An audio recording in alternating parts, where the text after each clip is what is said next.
श्वान पथक, पोलीस आयुक्तालय अमरावती शहर,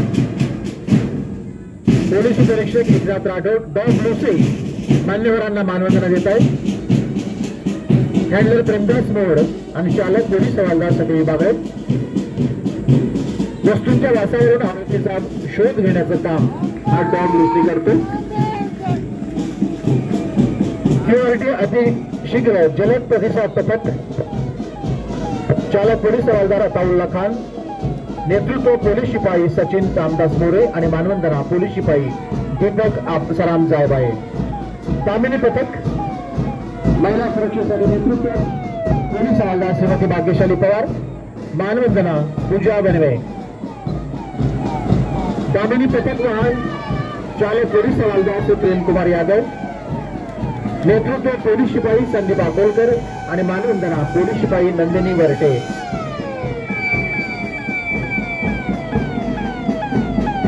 डायल 112 तात्काळ मदत करणारे पथक, पोलीस आयुक्तालय अमरावती शहराचे पथक चालक अजय निस्तानी, नेतृत्व पोलीस शिपाई राजेश धावडे. वैजय वाहन अशुद्ध सेलचा वापर करून जमावाला पांगवण्याचं काम हे पथक करतं. चालक पोलीस हवालदार विनोद वानखडे, नेतृत्व कवायत शिक्षक पोलीस हवालदार उज्ज्वल बावनखडे. दंड नियंत्रण पथक बळाचा वापर करून जमावाला पांगवण्याचं काम हे पथक करतं. चालक पोलीस शिपाई सचिन मांडवे, अमरावती शहर, मानवंदना पोलीस शिपाई आणि महानगरपालिकेचं अग्निशामक वाहन.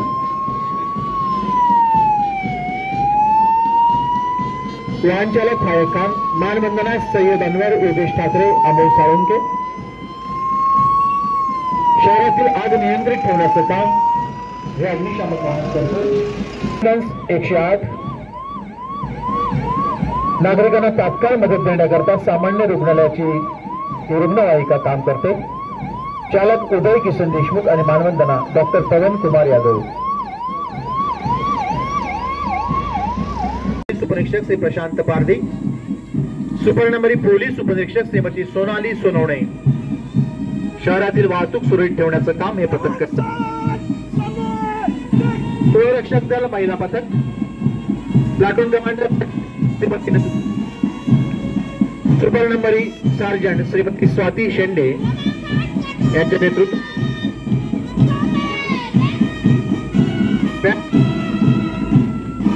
अमरावती शहर, अमरावती ग्रामीण आणि राज्य राखीव पोलीस बल क्रमांक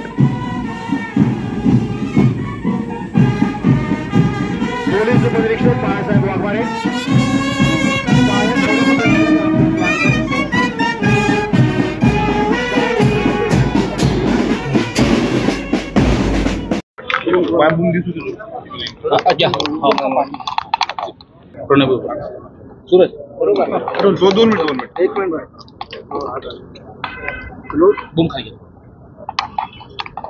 महाराष्ट्र दिवस आहे आज. आपण अमरावतीला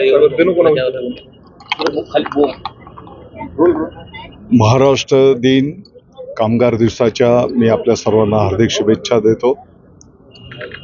आपल्या पूर्वजांनी संघर्ष करून हा महाराष्ट्र मिळवलेला आहे आणि म्हणून आपण सर्वांनी या महाराष्ट्राच्या प्रगतीकरता योगदान द्यावं असं मी विनंती आवाहन करतो. देशात जातीय जनगणना होणार असल्याचं सांगण्यात आहे, तुमची काय प्रतिक्रिया? निश्चितपणे आपल्या भारताचे लोकप्रिय प्रधानमंत्री आदरणीय नरेंद्र मोदी साहेबांनी हा क्रांतिकारी निर्णय त्या ठिकाणी केलेला आहे. आपण सर्वांनी त्याचं स्वागत केलेलं आहे. या जनगणनेच्या माध्यमातून सर्व गोष्टी पुढे येतील आणि त्या आकडेवारीनुसार येणाऱ्या काळामध्ये त्या ठिकाणी मला वाटतं की न्याय देऊन समाजाच्या मुख्य प्रवाहामध्ये आणण्याचं काम केलं जाईल. सर, एकीकडे मुख्यमंत्री आणि दोन्ही उपमुख्यमंत्री सांगतात की शेतकऱ्यांना सुलभ कर्ज मिळालं पाहिजे, मात्र गेल्या वर्षात 2 लाख शेतकरी जे आहेत ते सावकारांच्या दारात पोहोचलेले आहेत कर्जासाठी. अमरावती जिल्ह्यातली आकडेवारी आहे 355 कोटी रुपयाचं कर्जाचं वाटप सावकारांकडून करण्याचं. असं जर झालेलं असेल तर ते निश्चितपणे चुकीची गोष्ट आहे. जे सावकारी कायद्यानुसार चुकीचं काम करत असतील तर त्यांच्यावर कारवाई केली जाईल. सर, पण 500 रुपयामध्ये सावकारी कर्ज मिळते हे जर थांबलं सरकारकडून तर तुम्हाला काय? वाटत नाही का? सर, सावकारी 500 कर्ज रुपयात एक लायसन मिळवण्यासाठी फक्त 500 रुपये आकारले. नाही, मी तेच सांगितलं की जे सावकारी कर्जाचा व्यवहार करत असतील त्यांच्यावर कारवाई केली तुम्ही जाईल. जेव्हा कृषी मंत्री होते तेव्हा 1 रुपयात पीक विमा निघत होता, मात्र आता सरकारने 1 रुपया पीक विमाची जी अट आहे ती शिथिल केलेली आहे. पूर्ण पैसे आपण बघितलं असेल की शेतकऱ्यांच्या नावाने अनेक गैरव्यवहार इतर चुकीच्या लोकांनी केलेले आहेत. अगदी एनए प्लॉट असेल, गावठाण जमीन असेल, खरं म्हणजे या चुकीच्या लोकांमुळे या चांगल्या योजनेला त्या ठिकाणी गालबोट लागलेलं आहे. आता नवीन जी योजना आणलेली आहे ती पण शेतकऱ्यांच्या हिताचीच आहे आणि नानाजी देशमुख कृषी संजीवनी प्रकल्प पोकरा योजना त्याचा टप्पा 2 मध्ये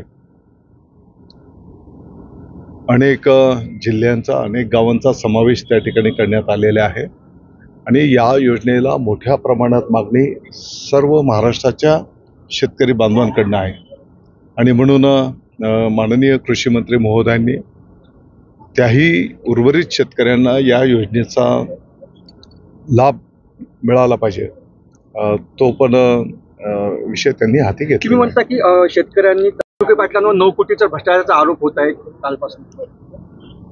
त्यांनी त्या ठिकाणी त्यांनी स्पष्टपणे त्यांची भूमिका ठेवलेली आहे. मला वाटतं की त्यांनी स्वतः सांगितलेलं आहे की जे काही चौकशी होईल त्या चौकशीला सामोरं जाण्याची त्यांची तयारी आहे आणि त्यांनी स्वतः सांगितलेलं आहे. त्याच्यामुळे आता माझं भाष्य करण्याचा काय विषय. रायगड आणि नाशिकचा हल्ला झाला होता काश्मीरमध्ये, त्याच्यावर अजूनही भारताचे संपूर्ण डोळे लागले की भारत काय करणार पाकिस्तानचं. दुसरीकडे काय वाटतं? बघा, आपण काही विषय गांभीर्याने घेतले पाहिजेत.